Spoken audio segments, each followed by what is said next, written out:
So what's going on? It's story time, and shout out to Shula King for bringing this story to light. I had no idea. Okay, recently, September 25th, a sister by the name of Assata Shakur, she passed away in Cuba, and I know for most people that they won't recognize that name. Okay, uh, Assata Shakur, she was part of the Black Panther movement back in the 60s and 70s and stuff like that.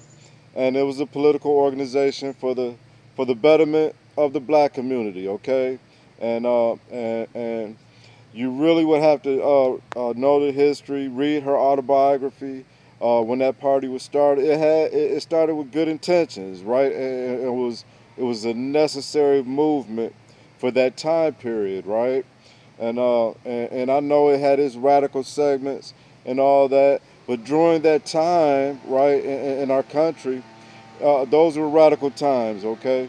And so I know a lot of people may feel a certain way when they hear about the Black Panther movement and the Black Liberation Army and all that, right?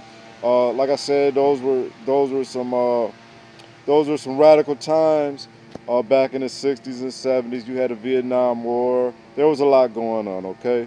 And so I just really want to say rest in peace to Assata Shakur. Uh,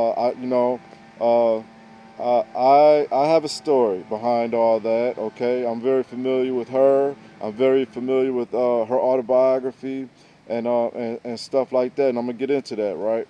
Um, for those who don't know, like I said, she was a well-known figure, and back in the civil rights movements, and all that, as far as being part of the Black Panther Party, and and so on, and I really highly suggest for many people to read her autobiography and that whole story. Okay. But I'm gonna just give you the short, long, short story of it all. So her and I'm not sure how many. I think it was two or three other people. They ended up getting into a shootout with the New Jersey state troopers on the turnpike. Uh, one of her co-defendants got shot and killed. Another one got away, and Asada herself got shot quite a few times, and so on. And that was a major thing, right? And so while she was recovering from her gunshot wounds in the hospital, she recorded a speech. I really suggest go online and look at that speech. It's probably one of the best speeches I ever heard anybody ever say, and for her to be doing it from a hospital room while she was recovering from her gunshot wounds is just phenomenal, right? The woman was the epitome of strength, right? And uh, so she had got charged with all these crimes, bank robberies, and a whole litany of things. And she ended up beating most of her cases, but she got convicted on one. They sent her to prison. And so while in prison, right, while she was in prison, her comrades in arms, they broke her out of prison and smuggled her to Cuba, right? This is true story. This is one of those things I'm surprised they have not ever made a movie out of, right? Her story is movie worthy for sure.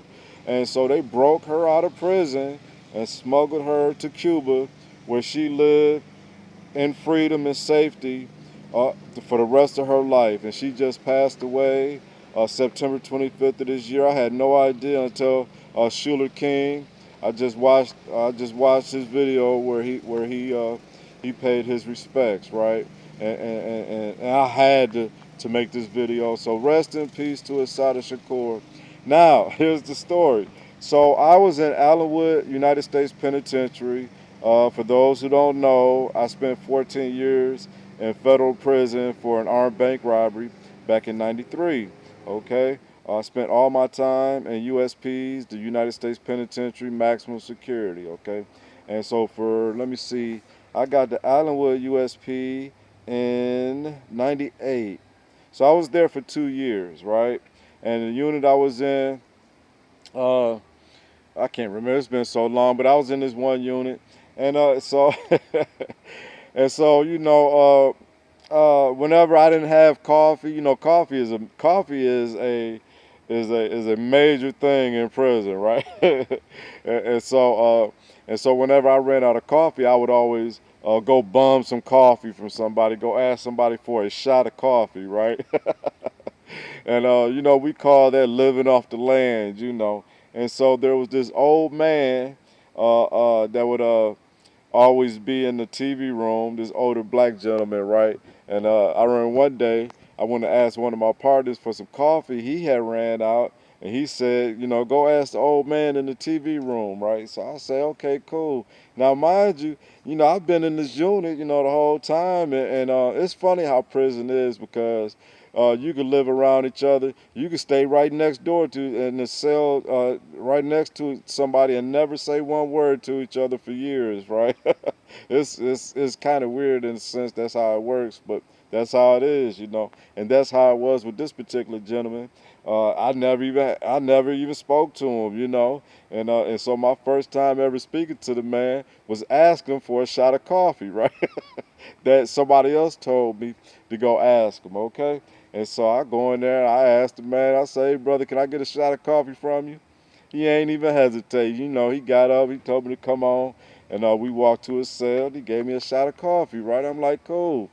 Now, now one thing about the penitentiary, right? It's like what See, it's funny in there. You know how things go, cause you really hate to be the person to ask people for things, so you don't just willy nilly just ask any and everybody for stuff, right? But then at the same time, we all take care of one another. You know what I'm saying? And so so you just have to know who to ask, okay? And so once I knew this was a friendly brother that would help you in a time of need. He was always my go-to for whenever I needed a shot of coffee. Fine, right? So time goes on. I ended up, uh, I ended up going to SEG Special Housing Unit for trying to escape from Allenwood. Me and another brother, one of my best friends in the whole world, an ex-Army Ranger. We tried to escape from Allenwood USP. So I'm in the hole pending a disciplinary transfer. And so they put me in the cell with this. I'll never forget this guy. I wish I could remember his name, but I can never forget his presence, right? And so they put me in the hole and they put me in this cell with this big black dude. I'm talking about he had to be about maybe 6'2", 6'3", 300 pounds. He was a giant, right? But he was a gentle giant, right? And so we got to kicking it and stuff like that. And so he started pulling out all these pamphlets and all these books and stuff like that. He was all about the Black Power movement, and so all his literature was geared towards that. And so he knew what unit I come out of. He said, "Well, you don't know Sundiata?" I said, "No, I don't know who Sundiata. Who's Sundiata?" He said, "You don't know who Sundiata Acoli?" I said, "No." Man, he pulled out a book, and Sundiata, a picture was on the book, right? And it was that old man in my unit that I used to borrow coffee from, right? Get shots of coffee from. And so Sundiata Acoli, this was Assata Shakur's co-defendant in the shooting of the state troopers on the New Jersey Turnpike. One trooper he lost his life, and like I said, one of Assata Shakur's co-defendants he died on the scene, and Sundiata is the one that ran and got away, right?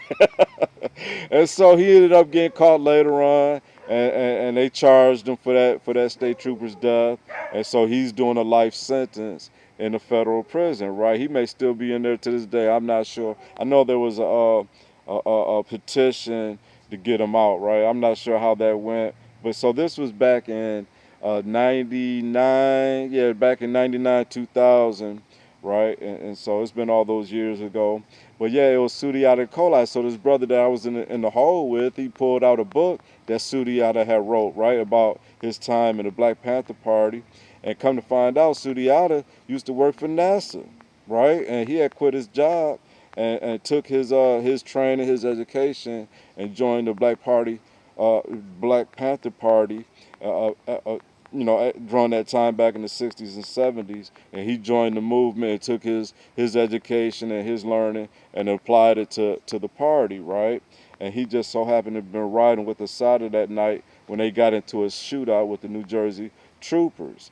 And so unfortunately, he got a life sentence for that trooper's death. And I'll never forget that that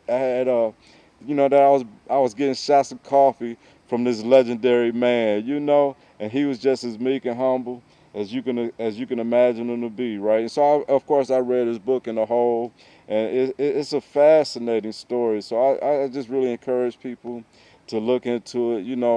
It was a period of time in our country that really shaped to where we are today. And I know Sundiata and Assata and just the whole that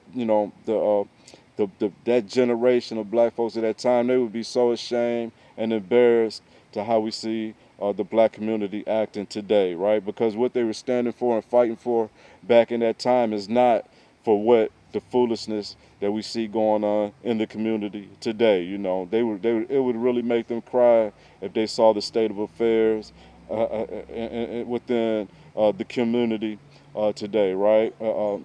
Back then it was about community and working together, education, and all that. And for them to see how the state of the black community is today, it would just really make them, I'm sure, shed a tear, right? And so shout out to Sudiata. I met him personally. Never had a chance to sit down and talk about his time as a Black Panther and all that whole movement. I wish I did. By the time I found out who he was, I was in the hole on my way to Leavenworth, right? But I did cross paths with him, and it's just something. And his co-defendant was Assata Shakur, and she just recently passed away. So rest in peace to her. I'm not getting into the political thing. I understand from having read up on that whole Black Party movement, Black Panther Party movement back in the days. It didn't start off as no terrorist organization or nothing like that. It really was for the betterment and for the good of the black community, and so yeah, we're not gonna get into the bad side and all that. It just got crazy, but yeah, it's something, man. Just to hear that she just passed away, it's a shame that it wasn't really so more publicly announced, right? Because however you look at it, she was for the betterment of black people, and yeah, and she is a historical figure, and she should have got more recognition in her passing, for sure, right? And so I just really want to do that now, right, in honor and memory of her, and in honor and memory of Sundiata Acoli, who still is locked up to this day, right? And so free Sundiata. He has done more than enough time. He wasn't a violent man, right? And he was just caught up in the middle of something that was just went down beyond his control, you know? And so, yeah, he should have another chance at freedom for sure. All right, so I'll leave it there. Everybody continue to have a blessed and a wonderful day.